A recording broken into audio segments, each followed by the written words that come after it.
which is the entity that oversees the certification process, kind of changed the path and extended the possibility to do LEED v4 until June 2027. So they gave a whole year extension on LEED v4. And so LEED v5 is only mandated in 2027. And then the goal from what we just met with USGBC recently, and the goal from then is to have these new versions update every 5 years. And so I won't go into details of that, but MSBA had basically updated their policy to LEED v5 and now offer either LEED v4 or LEED v5 as a requirement. And they require silver in either version, but those versions are not equal. We'll talk about this in a minute. The MSBA fully funds enhanced commissioning and fundamental commissioning under the LEED program. And then to get additional reimbursement from MSBA, you do not have to get a higher certification level. A higher certification level does not get more money from MSBA. What gets more money from MSBA is the specialized stretch energy code, which Medford has adopted. So we will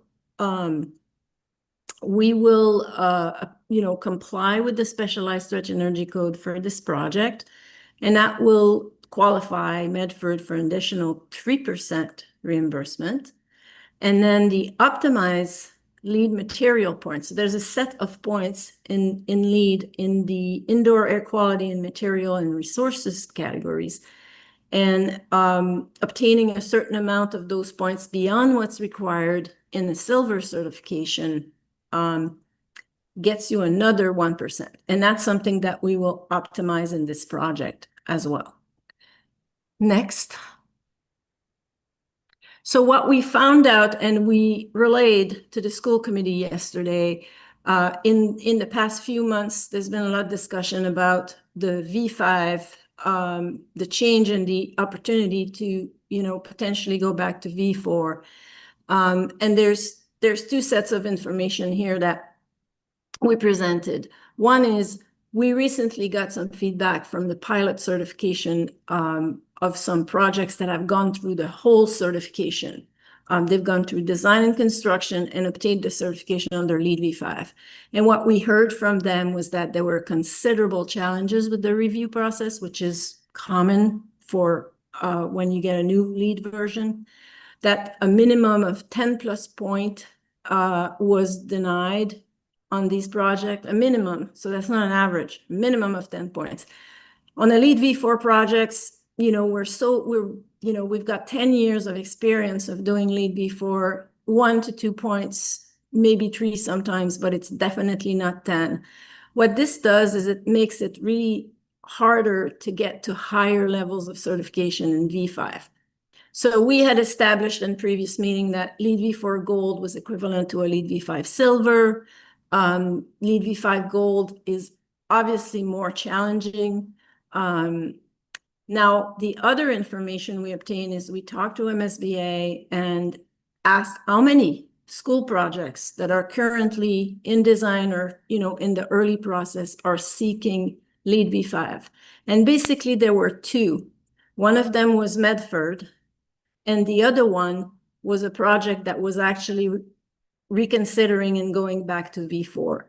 So that pieces of information we thought was quite relevant to share with the Medford team here in the committees, because basically Medford would become the guinea pig in the next 2 to 3 years under LEED v5. And we felt that was becoming a bit of an impediment on top of all the information we have here.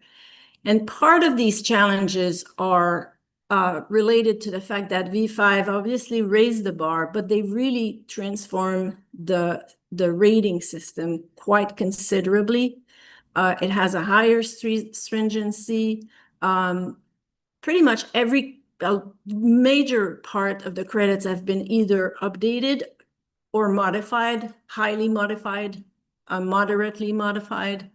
And there's a considerable number of new prerequisites. The commissioning must start as schematic design. We've had discussions before about that. That was quite, a challenge for K-12 projects when MSBA did not want to assign an agent until DD, design development. And then there are all these credits that we used to obtain quite easily on the majority of our projects. The site assessment, joint use facilities, site master plans, those are not available anymore. So all of this together makes it a bit more challenging to go for V5 next. Matt, do you want to take this one? I think that may be best. What this represents is the project right now, and its costs include a full ground source heat pump, heating and cooling system, and a structural steel frame for the new addition. And then as we completed PSR, we had these add alternates for PV, HVAC, and mass timber. Yeah, and I can frame it. I probably took too long at school committee last night running through all, so I am not going to read out all the numbers. I'll just explain what the concepts are between the different alternates.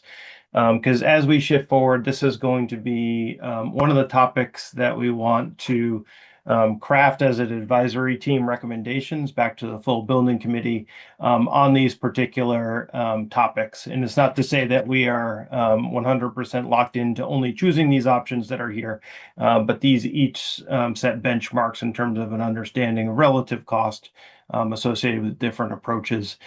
So for the photovoltaic systems, and this is going to tie directly to our net zero energy discussion topic, as a baseline, and we have the baseline assumptions for each one of these sort of three add alternate categories down at the bottom, is that as a baseline for PV, we have accounted for making the entire roof of the building PV ready, and would allow for power purchase agreement to provide the photovoltaic panels that are going to be put on the roof. So there would be no capital cost to the project in terms of the PV panels as part of a base condition in the project.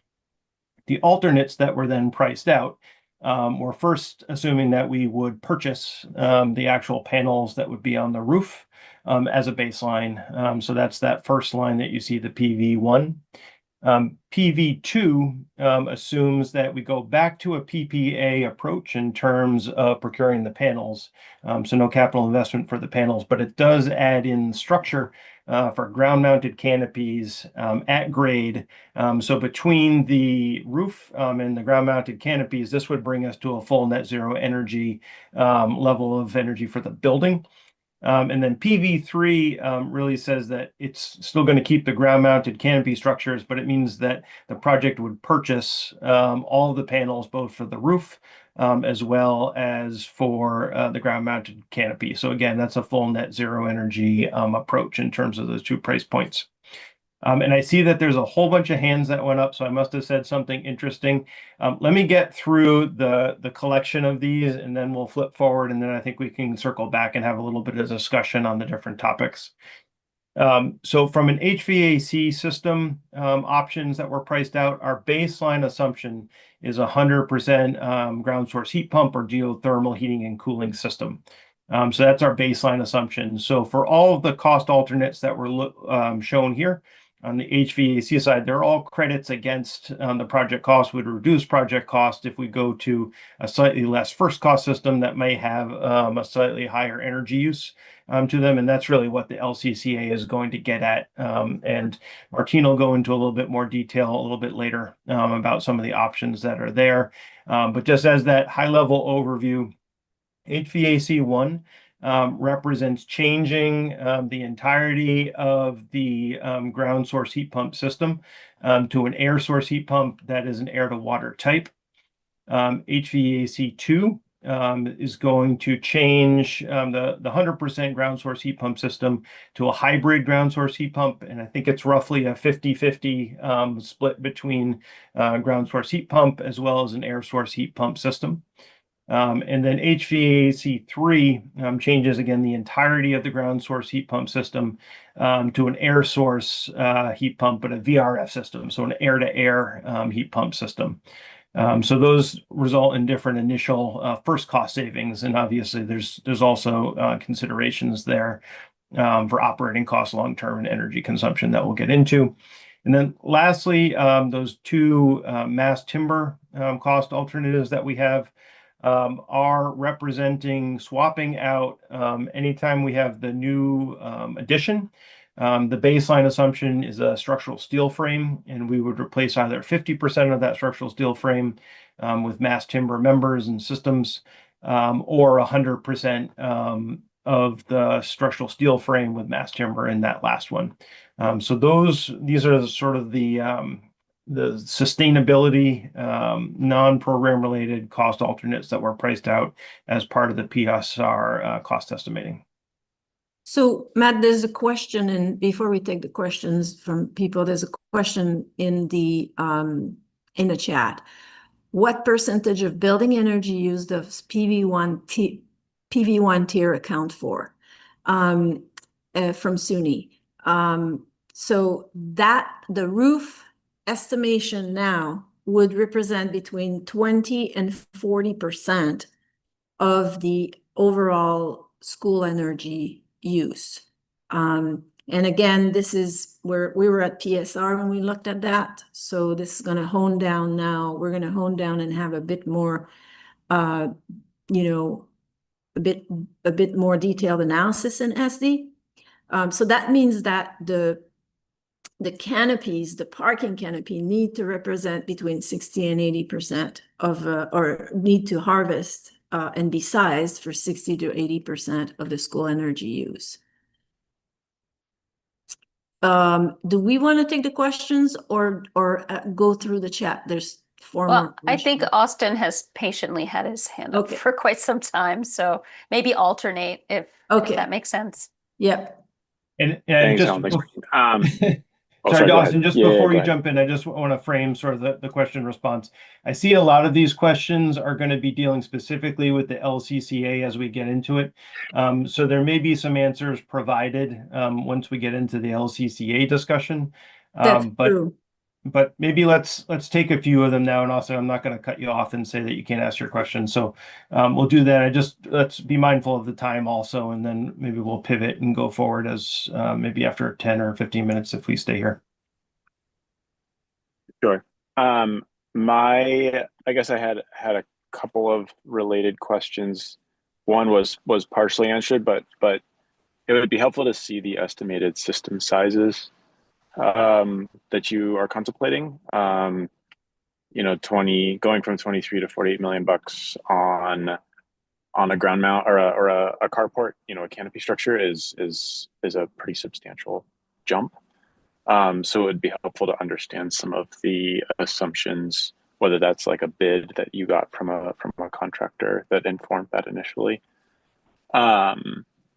So I guess my first question is, system size. And then my second question is, does any of this assume a battery system, a BESS system? Or is that a whole separate? Yes, this is PV and battery, from what I understand. Okay. We would, and the battery is sized based on what? The battery is sized based on the electrical engineer would be best to respond to that, but it's meant to service a peak load.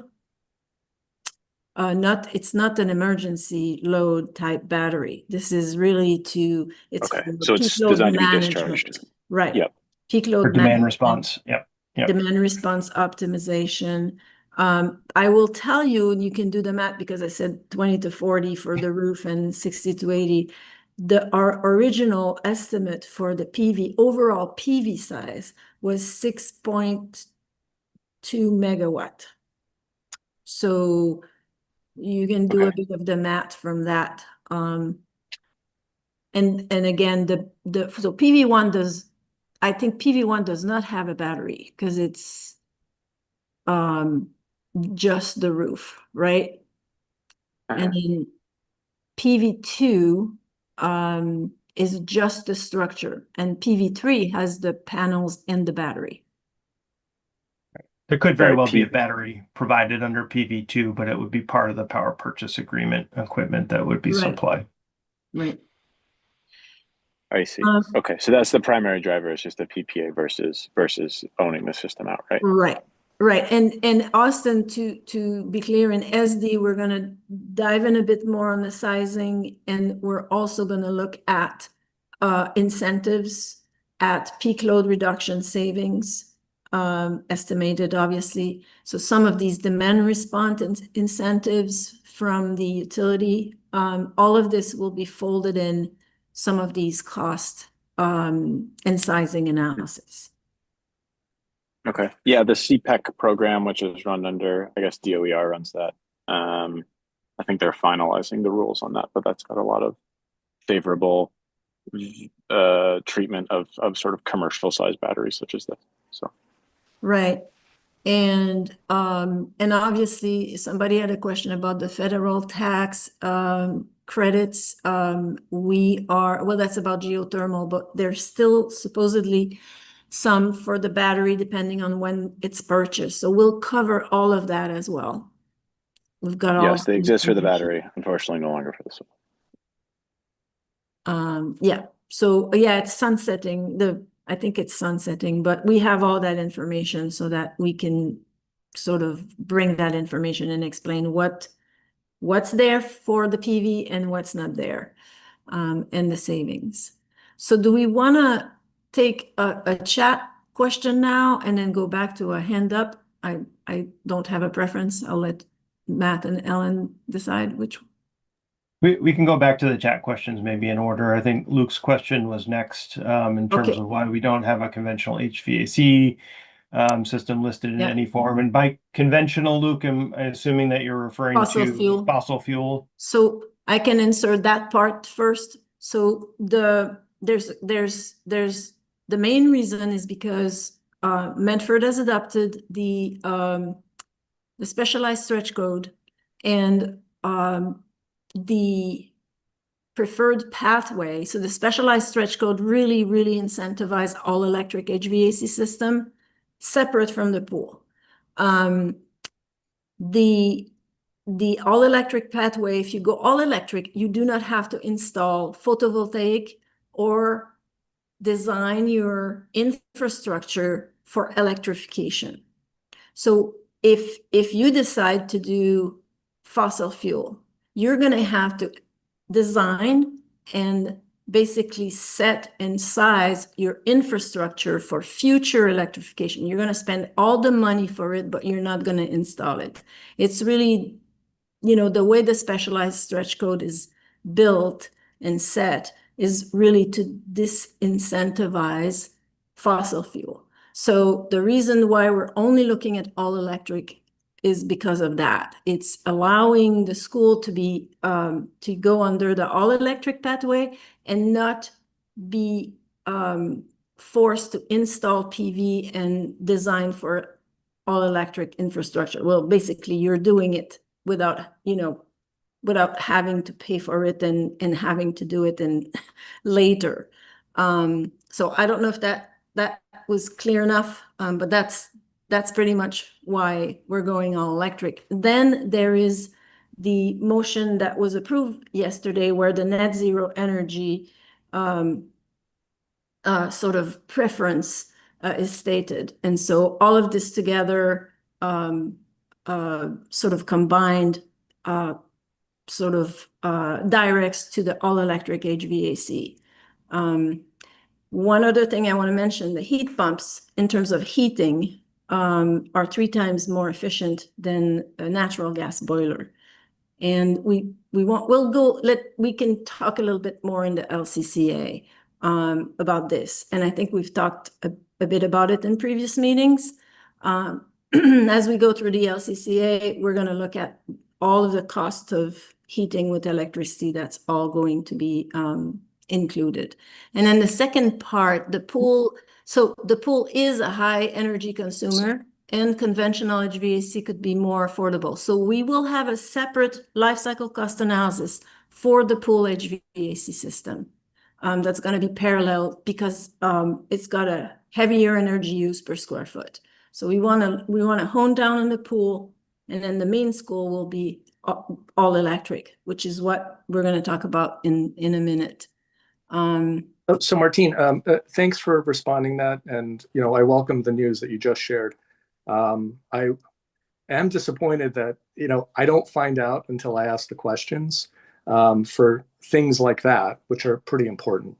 I do, I guess, note that a lot of things have already been decided for us. I'm certainly going to sit and listen, but it's very hard to make decisions seeing slides, for the first time at the meeting and being asked to make recommendations. So I'll probably abstain if it's a difficult thing to we're not asking you to make a recommendation on these tonight. We will bring more information for you to decide on these options. So this is not the confirm and recommend meeting? No, that will come later. It'll come later in the process. No. We're just going to need these additional meetings to be able to talk through these topics, to give the advisory team enough time to formulate the recommendations and arrive at them. Okay. Right. Apologies if there was confusion. Introduction of where we are now. Okay. At the beginning of schematic design.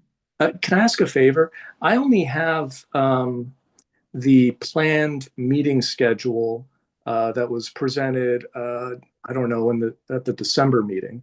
And at that time, only 4 MEP subcommittee meetings were planned. There was the December 16th, the January 15th, and then 2 others, one called the confirm and recommend, and then the last one called the reconvene. If there's an updated meeting schedule, can I ask that just be shared? Maybe it even appears somewhere in these slides, but I would like an update if we're either changing the number of meetings or adjusting the subject of meetings. It would help, at least myself, kind of plan ahead of time. Thank you. Yeah, we will circulate that, Luke. I'm happy to do so. Sunny, I see you have your hand up as well. We can go back and forth between our written comments and our hands. Thanks, Matt. Can everyone hear me? Yes. Okay. I just have a follow-up from Luke's question, and it's not because I want fossil fuels on the building, but I think we'd be doing our community a disservice if we didn't show them the specialized stretch energy code with the dual fuel pathway. I think that's something there will be a lot of people that will be looking for. And I just think that we should reconsider whether or not that's part of the life cycle cost analysis. So that's fine to discuss tonight, actually. That's something we wanted to talk tonight. The life cycle cost analysis for SD, for MSBA, requires 3 options. And I suggest that we go through the LCCA and then we come back and decide those 3 options. The baseline, unfortunately, is not fossil fuel. I'll have to see. So I'll have to double check because it's ASHRAE. Now it's ASHRAE 2019 and it used to be all electric. So let me double check, because if the baseline is fossil fuel, then we could use that. Okay. And we would price that. So I'll get back to everyone on that. We'll double check. There's a chance that we're already planning to do that by comparing to the baseline. Okay. I think but point well taken. I can understand what you're saying soon. And, yes. And for folks on the call too, I just think the importance of it is to just prove out that, like, with these additional incentives, it's worth going this direction, right? So like, we've done plenty of these on many of our projects, but I just think that our community would be really upset if we didn't even show that it's not worth it to do that. Mm-hmm. And the one big point that needs to come across, and I guess it will with dollar signs soon if we integrate it in the LCCA, is the fact that if you decide to go fossil fuel, you will still have to pay and install the full electrical infrastructure that would be necessary for an all-electric system. So I'm totally with you, and I also think that's- that, like, the that's- replacement costs are yeah. worth it. Like, they'll have to look at, like, how frequently we have to pay a bunch more. Like, I'm with you, Martine. I want Yeah, this to no, be I know, all I know, and that's what I totally agree, and that's what we're gonna do. We're gonna put the dollar sign on that, basically, and we're gonna compare. So, So um, I saw that Paul's hand just went up, but I also am just looking at the time. Why don't Yeah. we move forward? Because I think we can potentially head off some of the questions that have In been the LCC. floating in the chat. But we Yeah. can also circle back, Paul, if you don't mind, Yeah. and we can just answer the question after we get through the rest of the materials. and I read the other questions, and I think we can address some of those during the LCCA because they're about incentives. Right. And so this that's up on screen right now talks a little bit, I think, to what Luke was starting to allude to, and we'll put some dates and specific organization to this. Some of it was informed by the motion that was made at the school committee last night. So we're circling back and just going to make sure that there's a good logical path laid out around the recommendations, but eventually, we will need to have the advisory team provide the recommendations back to the full building committee on these specific topics that are listed at the top that are organized around those cost alternates that were put out there. And then generally, if we circle back to the motion that was made, we're going to try to organize our discussions here around these 4 topics that were included in the motion. Initially, that net zero energy, the red list free materials, as well as the indoor air quality credits that are wrapped into LEED in order to maximize our MSBA reimbursement, the additional incentive points that come with that. This focus on water efficiency and stewardship, and that's both indoor and outdoor water use, as well as minimizing the overall total cost of ownership, as Martine noted, both from a operations and as well as maintenance perspective moving forward. So why don't we dive into LCCA now? So in terms of the LCC, you're going to see here, I want everybody to understand this is very high level because we were at PSR.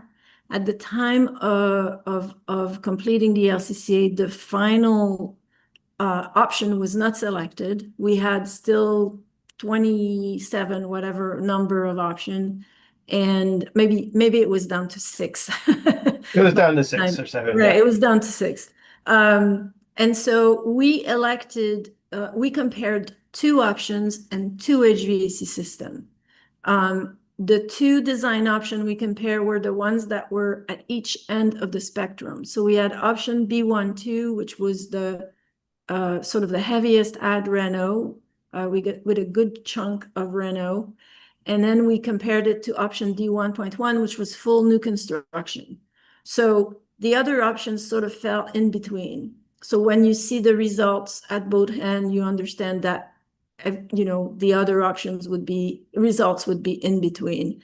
We also looked at 2 separate types of system, I mean, both all electric, but we compared the full ground source heat pump to an air to water full air source heat pump. The LCCA is 50 years and timeline, and it included initial costs, replacement cost, maintenance costs, energy savings from utility cost. It's a 50-year life cycle, 3% cost escalation. And then we're going to show you sort of high-level incremental cost payback and incentives. So we have started looking at mass save incentives. This doesn't include yet the federal tax incentives. And so that sort of answers 2 of the incentives questions there. Next. So on the left here, you have design option B1.2, which represents sort of the heavy reno ad, and on the right, you have the new construction. In previous advisory group discussions during PDP and PSR, we had addressed the predicted energy use intensity at 35 as a goal. And just to refresh everyone's memory, this was with consideration to the CTE programs. There's a bit more compared to a typical school, which is 25 to 30. 35 is more representative of a school with a CTE program and a school that's highly used by the community. Next. So what we're going to show you here is the result of the LCCA, the energy modeling, looking at and comparing the energy use intensity. I'm assuming everyone's familiar with EUI, but just in case, EUI basically takes all energy use, the lighting, the heating, the cooling, the plug load, the kitchen, anything that's using electricity and or fossil fuel, if you're using fossil fuel, is included in here. And just to note that this was done on the school only, not the pool. The pool could really skew the numbers here. So, and at the time, it wasn't really clear where the pool was going to end up. So, for example, option D, the new construction had the pool separate. So we decided at the time to do it outside the pool.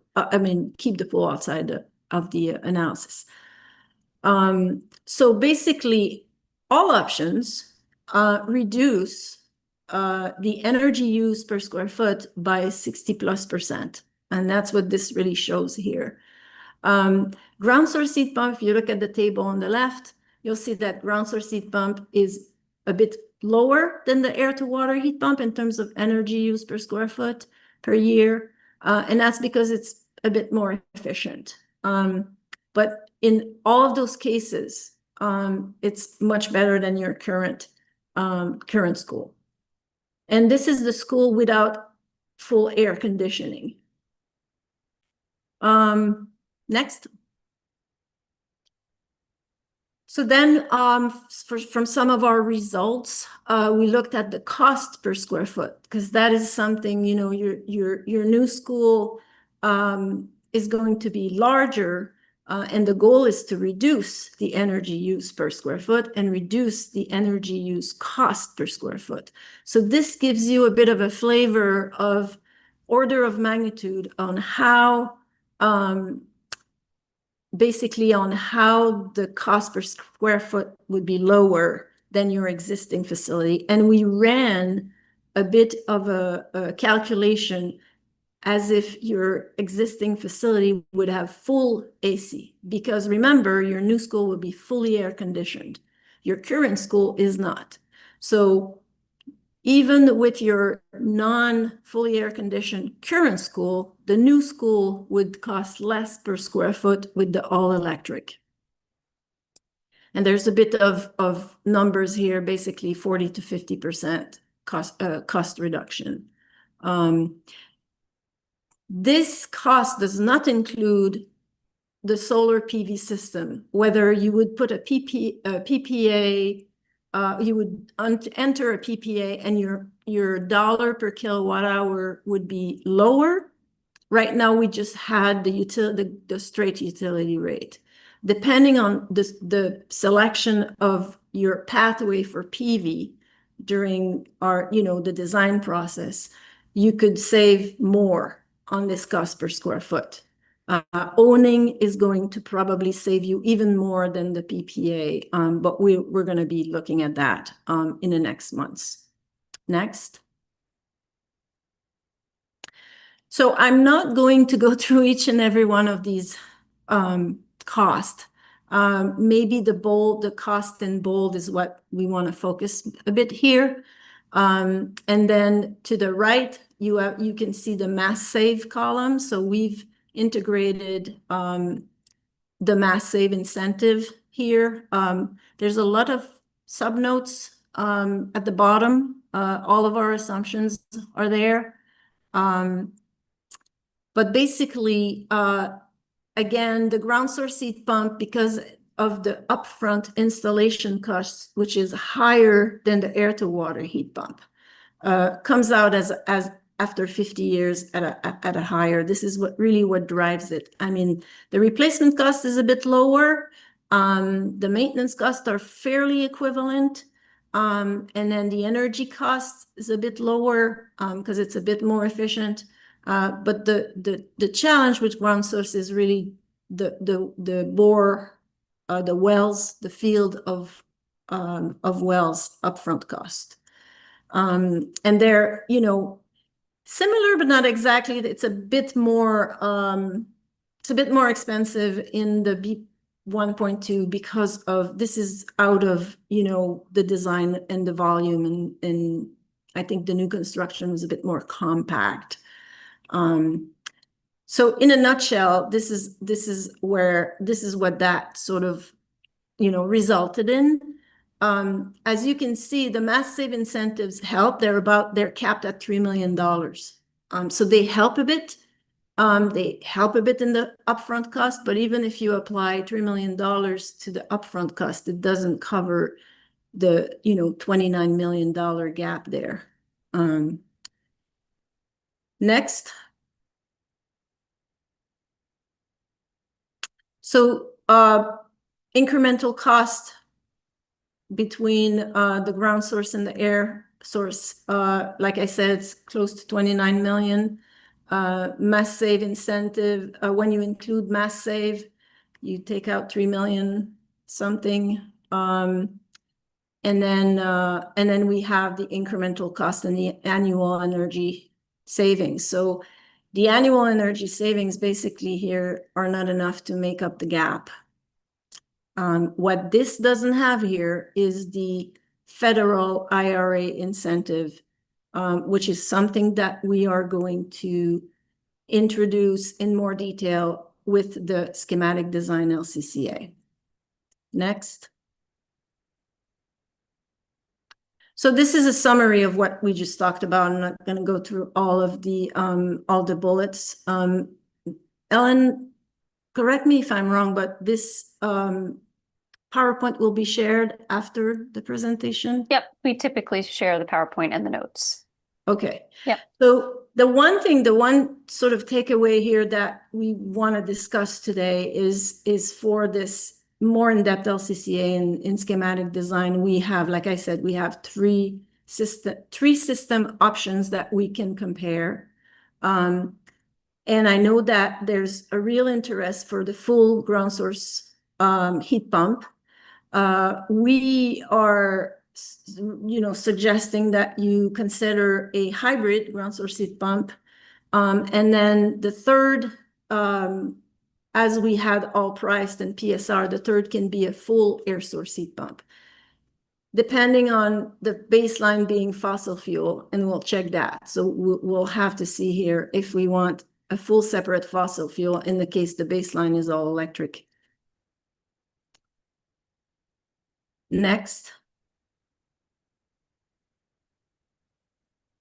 So just to give you a visual of, when we look at the project and its energy use per square foot and how we get it to net zero, basically we need to, install and size a solar PV system that's equivalent to that 35 EUI, which is what I mentioned earlier, estimated at this time at 6.2 megawatt.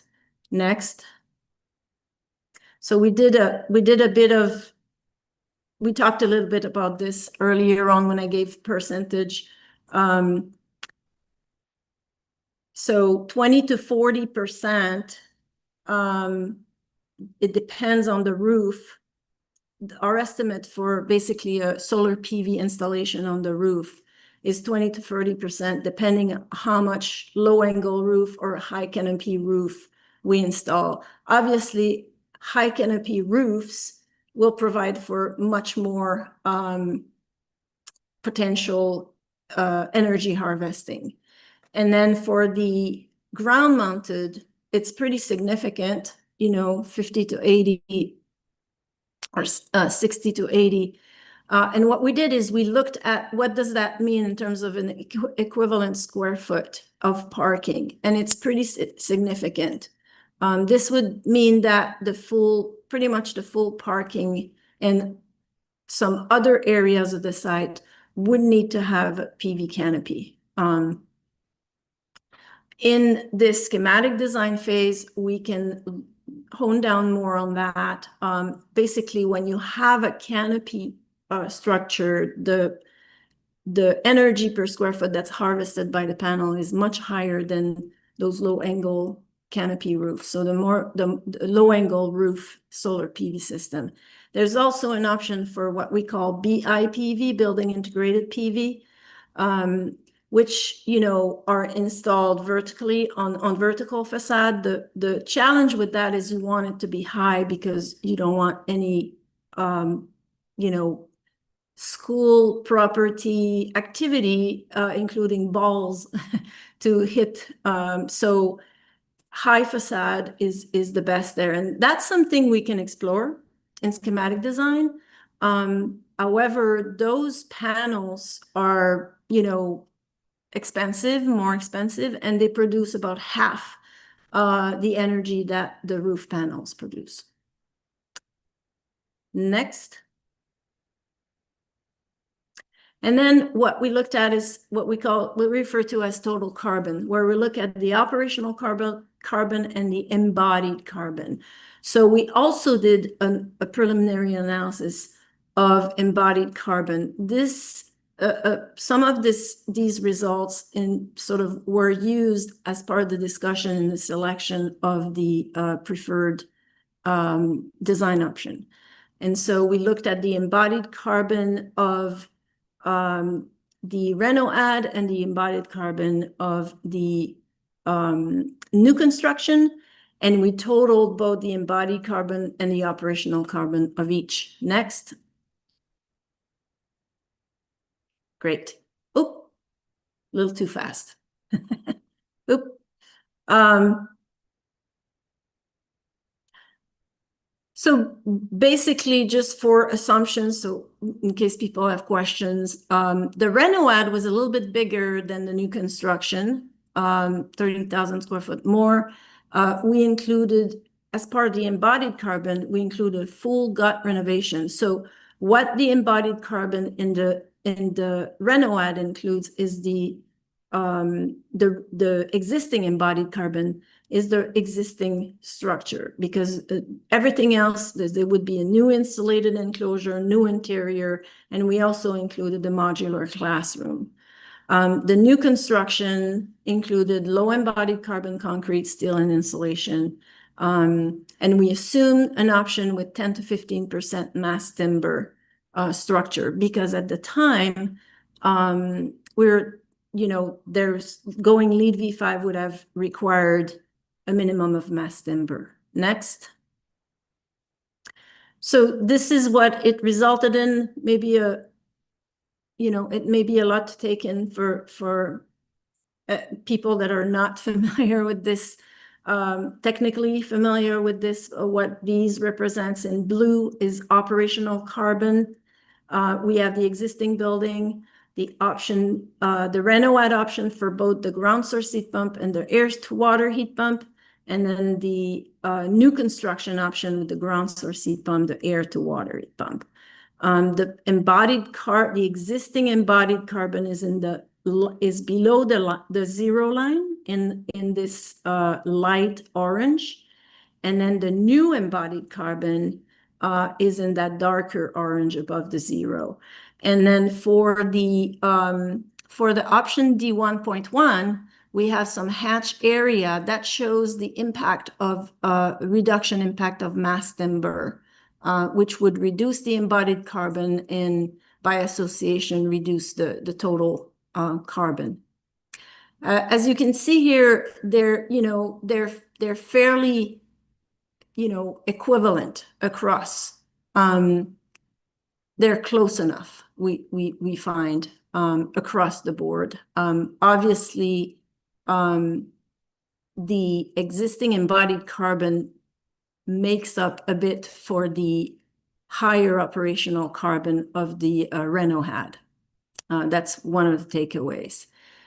This is over 60 years, by the way. So this looks at the embodied carbon and then 60 years of your operational carbon. Next, I think that's the last. Yes, that's the last. So I'm assuming we have a lot of questions. Yeah, why don't we go back, Paul, I think you had your hand up before we started, and I'm not sure if we can dovetail into where we landed here, or we can circle back. I think either is fine. We don't have to move back. I just want to support Suni's idea of having the fossil fuel-based system. I just want to make sure that no number is ever presented that does not include all of the required PV prep that is required, because the community is going to see this low number. It just can never appear on a slide. The actual cost, including all of the added PV prep that's required, has to be the only number for a gas-powered system. Yes. Yes. Okay. But we absolutely should show that. I mean, I think that it would. I think it would be a disservice because, I went from a gas-based system to an electric system, and believe me, my utilities went through the roof. And anybody who's done it knows this. I would still do it again, of course, and I knew it going in. But did you super insulate your house? Yeah, it's already been super insulated. But I mean, for heating and cooling, yeah. I mean, and I know that my house is not an equivalent type of a scenario to what we're talking about, but that people still have their own experiences that they're going to read into that, and they're going to be, they need to know that, no, actually the gas system is dramatically more expensive. Yes. Totally taken, Paul. And so what you're saying, I just want to make sure I'm understanding. So the fossil fuel heating system would require the installation of PV, and that cost has to be in there because that's code requirement. Great. So when we do that, yes, you're absolutely right. The cost of the PV structure, it can't be a PPA. You have to install, and all of this is going to be in there. Thank you so much. And thank you, Suni, for that, because I was totally not on board till you explained it, and I agree. I just want to quickly tell everyone, since I hope to see you in the community, that you pronounce my name Sunny. Sunny, I keep saying, I apologize because I keep saying Suni, and Matt corrected me a few times. Sorry, Sunny. And Sunny, I've known you for many years, and I apologize because I've called you Suni a lot of times. So Sunny, you get it right like 50% of the time, so I don't usually correct you. You can chart that on a graph. You need a little sun emoji in front of your last name. Yeah, we'll work on it. Okay. Maybe if we want to circle back to, I know Austin had a question in the chat that I tried to respond to, and you brought up an acronym that I'm just not familiar with, Austin, in terms of an IA submittal. Can you just explain that a bit? Yeah, I guess it's an interconnection agreement or an interconnection application. And I'm just wondering, Matt, you guys had met with National Grid a number of months ago. Yes. And I'm wondering what, if any, feedback they have given, both in terms of cost and also schedule, to potentially upgrade. They would likely have to upgrade a number of distribution feeders into the school to account for this increased electrical load, and oftentimes those costs are very, very expensive. So I'm wondering do you guys have a placeholder budget for now? Like how are we starting to think about that? Matt, do you want to, I can say that we have talked about the process with them. There's obviously what they call a load study that needs to happen. So we've started engaging the process. The load letter is going to be sent, I believe, at some point. It was sent. It was sent already. Okay. And then the timeline, I can't remember exactly but it's 6 to 8, like it's more than 6 months, if not. So that's being built into the schedule, if I'm not mistaken, Ellen, right? We're starting to include that as part of the process. When we mentioned 6.2 megawatt, it had an impact. Yeah, and they don't care that you're going to use most of it, right? They assume that at some point you're gonna net meter Exactly. Yeah, 100% of it, and then they have to model that. they have which to model is that obviously exactly. ridiculous. Yeah. Yeah, and you know, even though there's going to be a multi-megawatt battery storage, right? That's gonna Right. store a big chunk of it. So yes, you're absolutely right. But the conversation with them, the discussion with them has started, and we've also started the incentives discussion. We're about to complete the MOU, and so that's ongoing as well. Got it. Okay. I guess I mentioned this in my initial questioning a few minutes ago, but it would be helpful to see the cost broken out a little bit more. A 6.2 megawatt system at $60 million is like more than triple than anything I've ever seen, and I've done a few dozen carports in my life, so it would be helpful to have that number fleshed out a little bit more, just for the benefit of the budget, the benefit of the community, because I think people will see that and think that's a very high number. And the impact on the decision. This is good feedback. Yeah, absolutely. Yeah. Yeah, and also it's worthwhile restating just the fact that as we go through the schematic design phase that we're in now, at the end of this phase, cost estimates will be updated to reflect more specifically the megawatt target that we're after in terms of the panels, as well as a more specific design for the canopy structures themselves. So that added level of specificity will help provide some of the clarity I think that you're looking for, Austin. But we can certainly share what the assumptions were in the prior numbers that were issued, just so there's a little bit more transparency into that as we go through the decision-making process and the recommendation process. Okay. And I'm sorry, I don't mean to be a time hog. My final sort of observation as someone who only really approaches the renewable side and not necessarily sort of the building and policy side is how the committee frames net zero ready sort of versus net zero, and the implications that has on a PPA versus owning the system outright. I think a little bit of a descriptor on that might be helpful, especially if people are only viewing this or will be likely to view it primarily through a lens of cost. That saying, yes, here's the cost, they differ, but this is why we have a citywide goal or a citywide ordinance that we must meet. I think that would do the project a great service to sort of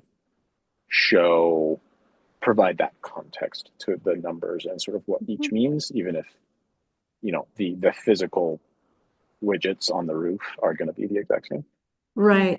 One thing, you're absolutely right. And when we do our LCCA, we also show the greenhouse gas emission reductions and the impact both of the reduction of the different HVAC system, the overall 35 UI, but also the greenhouse gas reduction that will be provided through the PV. So that ties probably with the city discussion. And I think you have a good point about PPA and the perception of PPA versus own, and how the greenhouse gas reduction are interpreted between the two. Yep.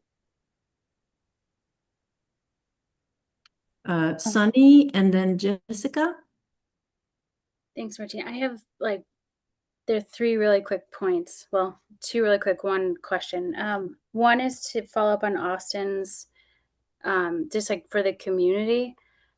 There are a lot of things that have gotten us to this point, and I think we're on the advisory team, so we kind of understand that. I have a slide that I can send to you that you should use and for this community, just to say that LEED requires this, MSBA requires LEED, all of these things that are these are all required. That's why we're doing them.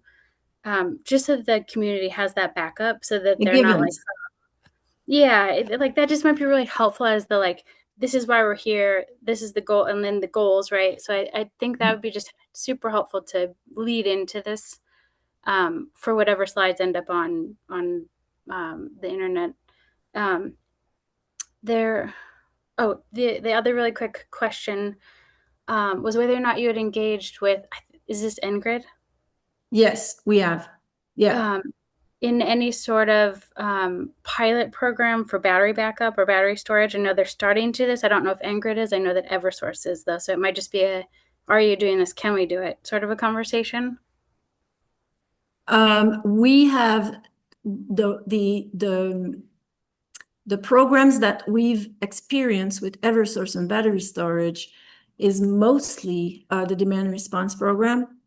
Sorry, Martina, just we're working on a pilot project with Eversource currently on our Needham projects, which is why I'm wondering if there's also a pilot project for NGrid.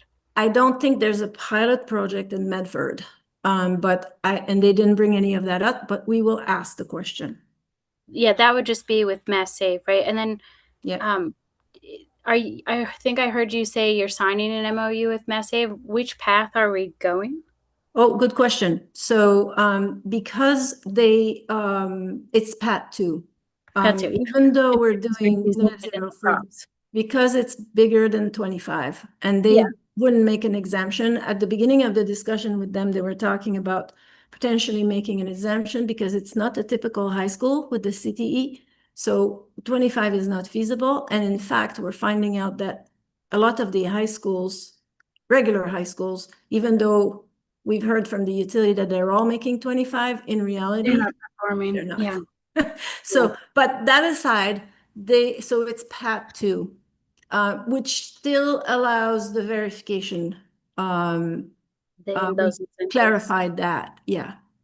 I have another follow-up, but I'll hold that one. But I was really curious and just wanted to suggest, I saw that VRF was as an HVAC option, and I would vote to not even consider VRF.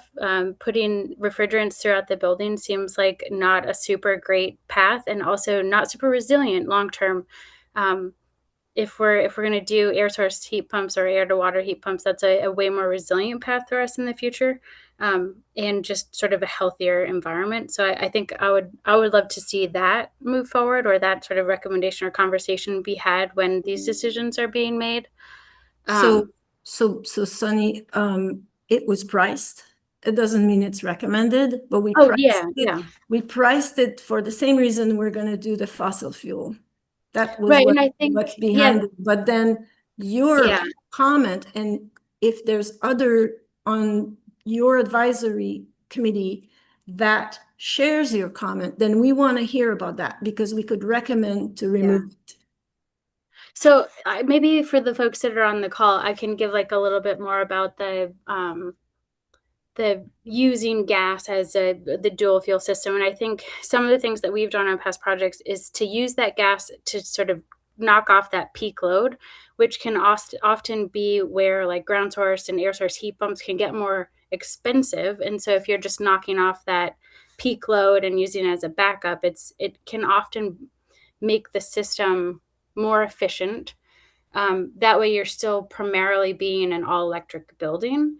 And then just as far as the like carbon goes, when peak plants are running, they're often using like worse energy. And so you're like having it on site and just sort of shaving that off the top can make a sort of better, more resilient building. That's why we've considered it. But my point was about the VRF.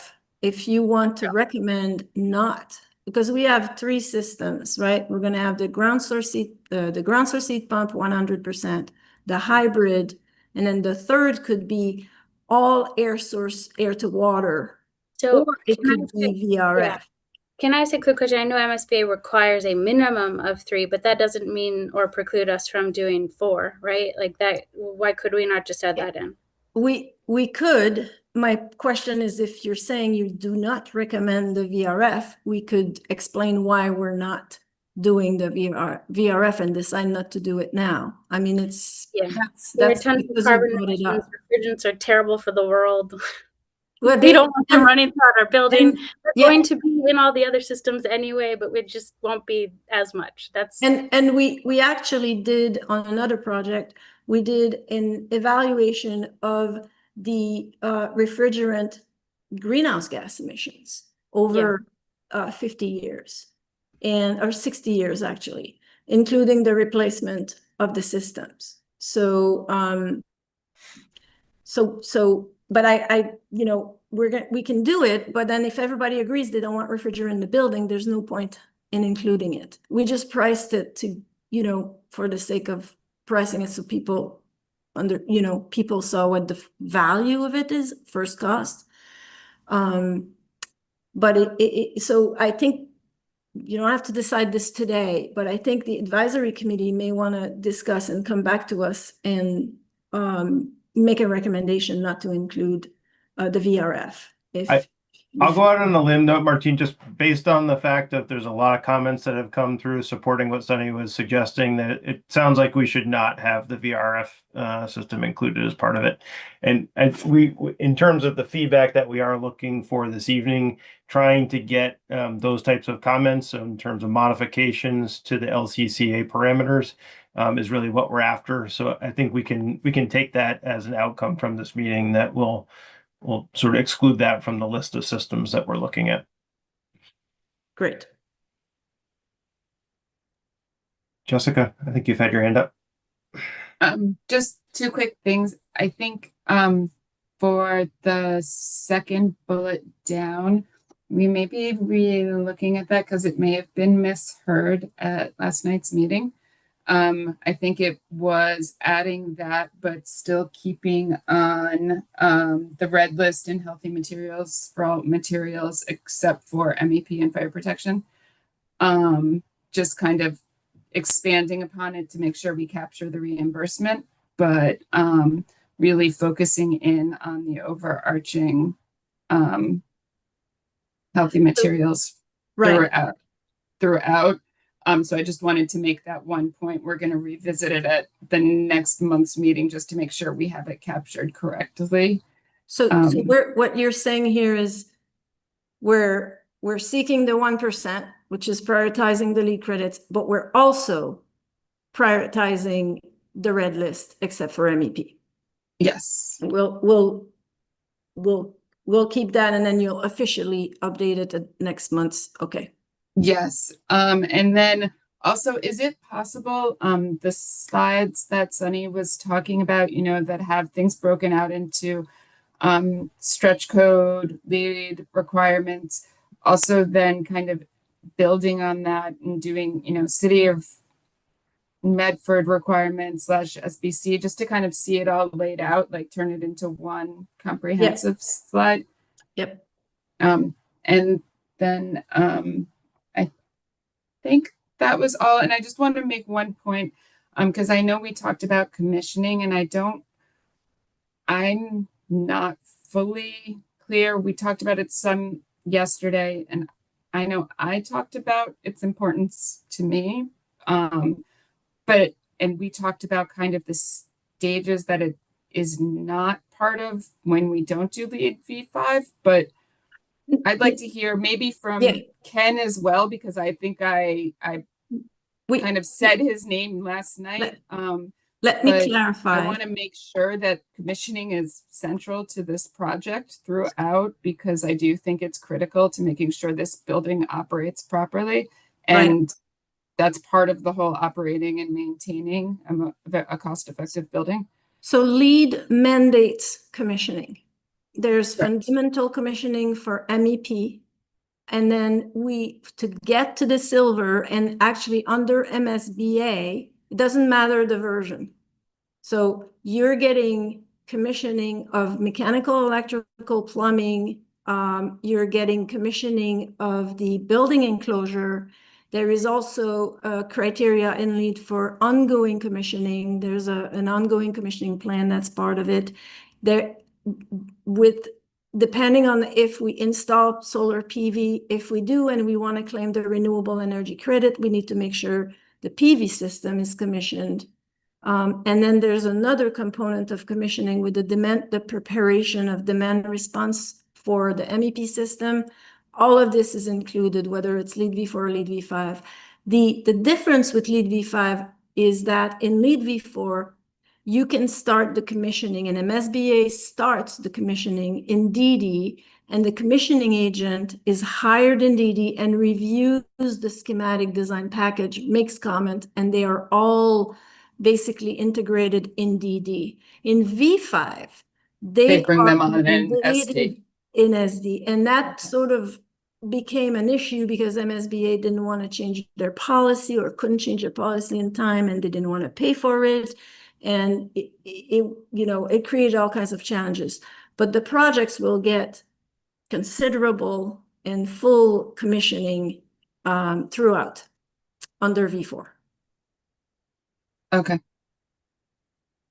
Thank you for that point of clarification. Ken, do you have any thoughts on that? I mean, is that something On the commissioning? on the commissioning in SD versus DD? It's a standard requirement of the project. No. I know all of that, but I'm talking about, did you have any strong feelings about SD versus DD? I know DD has been traditional.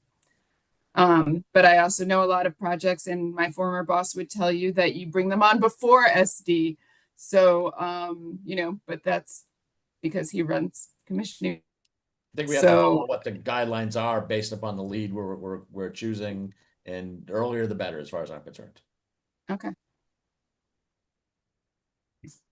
I think one of the main advantages of bringing them on earlier is the requirement to generate the owner's project requirements earlier on in the process.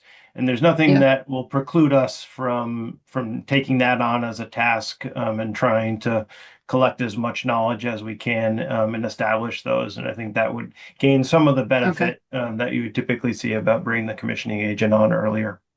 Okay, so we can do the OPR from kind of start building the OPR out in SD, and also so the MSBA won't even reimburse at all for commissioning during SD. Okay, just checking. Thank you. We've been pushing and prodding and trying to get some attention to that, but it's a ship that turns slowly, I think. As V4 is phased out, I hope that they will change their policy and their contracts with those agents. Okay. Okay, and I'd like to confirm that when we compare the proposed design HVAC system to the code baseline is a fossil fuel baseline. I just checked, Sunny. So we're going to see, and so that code baseline will have to have the full PV. So we'll be comparing to a fossil fuel system. I think I saw that Luke had his hand up. Oh, I did. Thanks, Matt. Hey, to Member Parks. So you just mentioned that your former employer ran a commissioning business. Are you currently employed in a commissioning business? Just curious. I am not, and he ran the commissioning program for MIT. So it's my current employer, but he no longer works at MIT. So, and we no longer have a commissioning program at MIT. So there's that. Okay, yeah, I just wanted you to clarify. Thank you.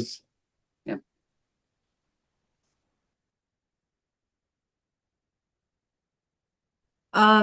Luke, you had a question about the megawatt hours for the existing? Yeah, I heard the 6.2 megawatts, and I thought, that's is not- that like a yes. peak load?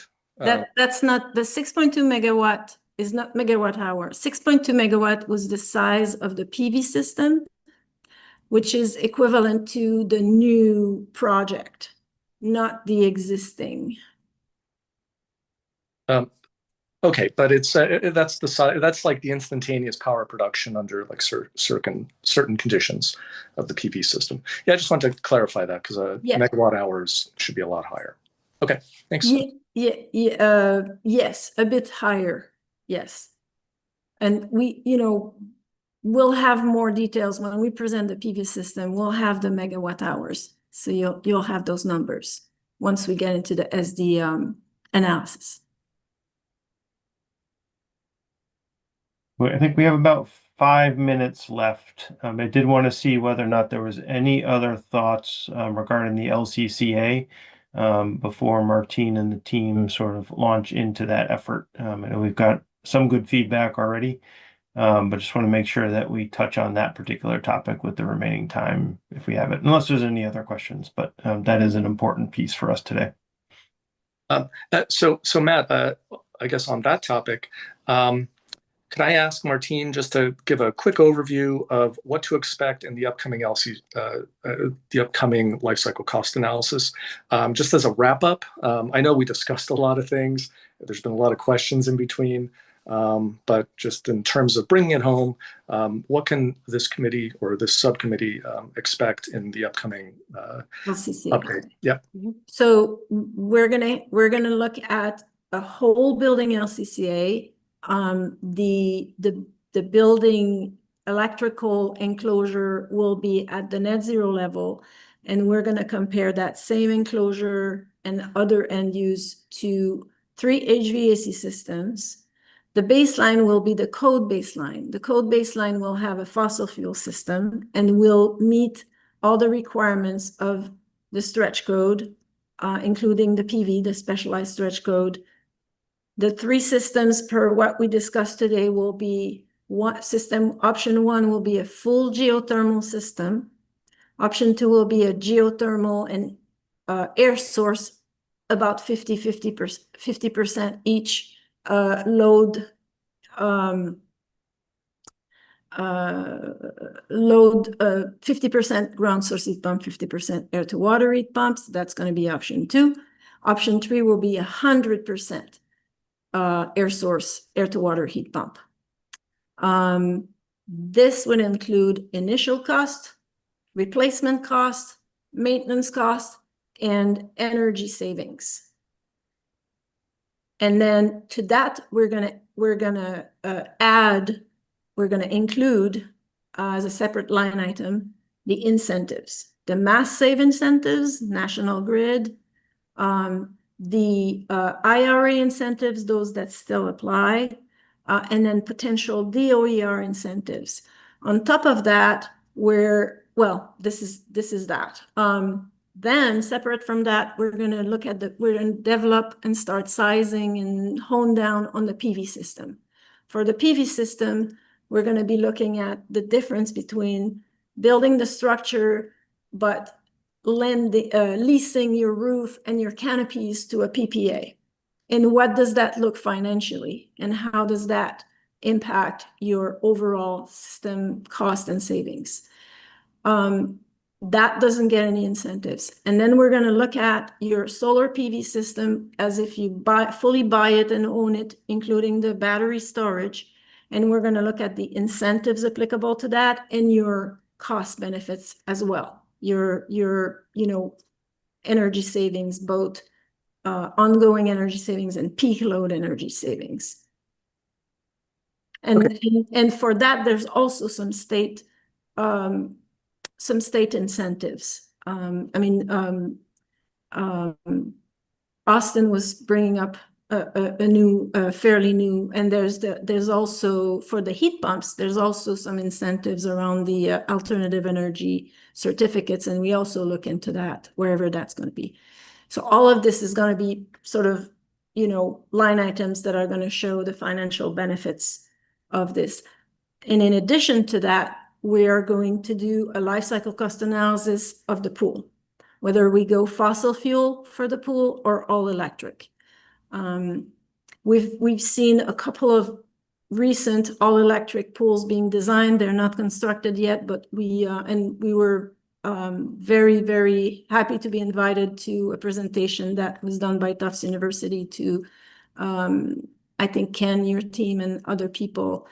So there are all electric pools that are being designed, and we're keeping an eye on that, and that's going to be part of that third LCCA. So with the all electric pools, I mean, it's one thing to build it from the ground up. It's another thing to try to retrofit a 50-year-old pool. So hopefully, some of the planning factors and other decision relevant factors will be introduced as part of that presentation. Yes. Yes. And then also related to the ground source heat pump, I guess, concept, will there be some statements made about, I'll say, land use permissions, since you're going to need a 12 to 15 acre plot, which probably coincides with the restricted land on our 28-acre parcel. So a status of where things stand related to DCR and feasibility, and if there are any cost and schedule implications related to trying to use that land for ground source heat pump. Thank you. So Luke, we do expect that there should be an update in the very near future from DCR. We know that they're actively working on it. We're just awaiting their response, and they should be able to give us some insight as to the potential use of the deed restricted land for geothermal. I will say that that's not our only option. We also have the ability to install the geothermal wells below the new parking lot that's established in the southern field, which is on the non-deed restricted land. In those scenarios, there would need to be temporary heating and cooling plant installed, because we can't get access to that until the existing building is demolished for a lot of it. So there would be some cost implication to that from a temporary phasing perspective on the HVAC system. But again, hopefully in the very near future, we'll have a read on that from DCR and can move forward. We are at 6:30. We're at 6:31 right now. I just wanted Martine to clarify one piece as you were going through. You mentioned the IRA incentives would be included, Martine, unless I misheard you. The IRA incentives will be a separate line item. Okay, right. We always both Mass Save and IRA are showed as separate, but we will not bundle the IRA with the Mass Save, because we know that, they're subject to change more than the Mass Save. Yeah, volatile is the word I would use. Volatile is the word, yeah. And just about the cost. The installation cost of ground source heat pump usually include, if the cost of a temporary plant and all of that, depending on the location. And there's going to be a different cost between the hybrid and the 100%, obviously, because it's using less, right? So that all is going to be included in the cost. Okay, but I think it was a good opportunity to wrap up on that point. So thank you, Luke, for prompting us there. And I think we are just about all set. Yep. So I would just like to add, Matt, that we will in the minutes include the next meetings where certain actions are being taken. This group doesn't meet again until late September. However, before that happens on the 17th, the next community meeting is in fact a sustainability charrette. So hopefully this group will be there and help represent and help us out potentially with that. And then the big date of 10/6 at the SBC is where we really want all these scope items finalized one way or the other. So we'll add that to the meeting minutes from today's meeting.